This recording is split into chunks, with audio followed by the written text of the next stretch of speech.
I feel a bit of a fraud because I'm a senior lecturer in nursing. I haven't actually done something, but I know lots of people in this room who have done brilliant things, and that's what we want to talk about today under the auspices of social prescribing.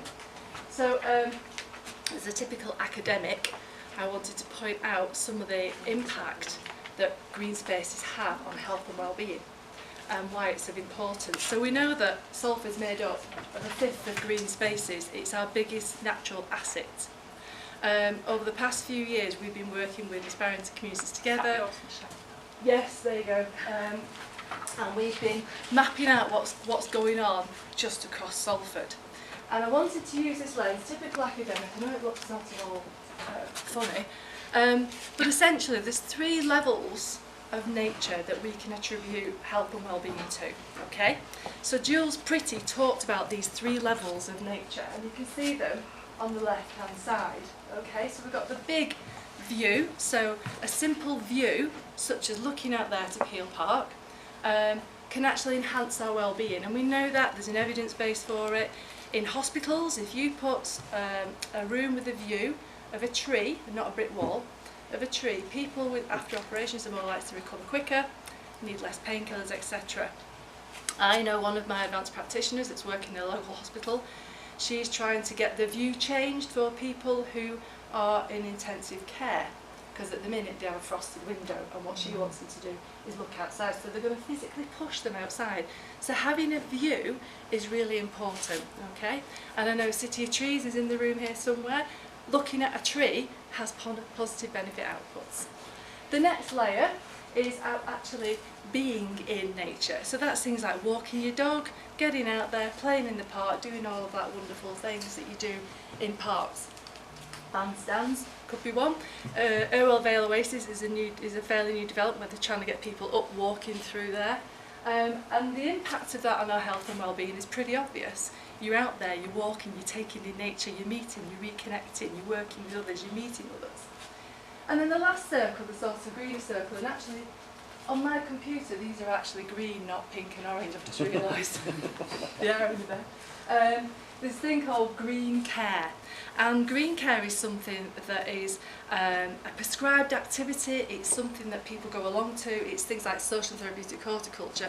It's Ian's work, it's the work of the RHS, it's the work of START, it's the work of Garden Needs, it's the work of a lot of different organisations across Salford that actually put in structured activity for people with certain conditions. So it might be someone with mild to moderate mental health problems, it might be older people who are socially isolated. We know, because we've evaluated some of this, that it actually works. It actually works to improve people's social isolation, it actually works to help improve mental health and well-being. It's intergenerational, it's about getting younger people involved with older people.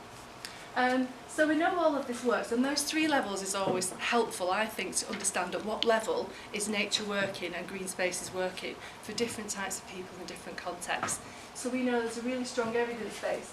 Volunteering is part of that as well, so a lot of these activities that are here, so you've got Garden Needs, Salford Allotment Society, Rural Education, RHS, City of Trees, STAR, all of the other ones that I've missed as well. All of these places are having positive health benefits, and a lot of these places have volunteers within them as well. Part of my mission in nursing is to get some of our 690,773 qualified nurses in the UK engaged with this in some way. Exactly, 10%. So you can imagine the impact. Imagine we train 2,100 student nurses here at this university. We're one of the biggest UK providers of nursing and health and social care education. Through our curriculum we can make a difference. In terms of 10% better then, if we're looking at 6,300 fewer inactive people, getting outdoors, getting outside, we've got it on our doorstep, there's no excuse. There is the thing around risk and safety and security, but you know, we're mindful of that and we're improving that. Improving life satisfaction, there's a whole load of evidence that tells us that when people start working with others, growing, nurturing, being outside, being with other groups, they start to feel more satisfied with their life. They develop transferable skills, which is what was mentioned earlier on, going along, learning how to dig a hole, sow a plant, work with other people. These are all interpersonal skills and physical skills that people learn. And also, if we want 2,280 people to get outdoors, I think we need to sell the message more that a fifth of it out there isn't industrial waste, it's actually green space and blue space, and we've got the OL running right the way through it as well. So we've got the evidence base, we've got the connections, we've got the 10% Better campaign. So yeah, I've not actually done anything, but a lot of people in this room have, and that's where it all fits together. So there you go, a theoretical understanding, get out, do there, participate and be with nature. Is that 5 minutes? Brilliant.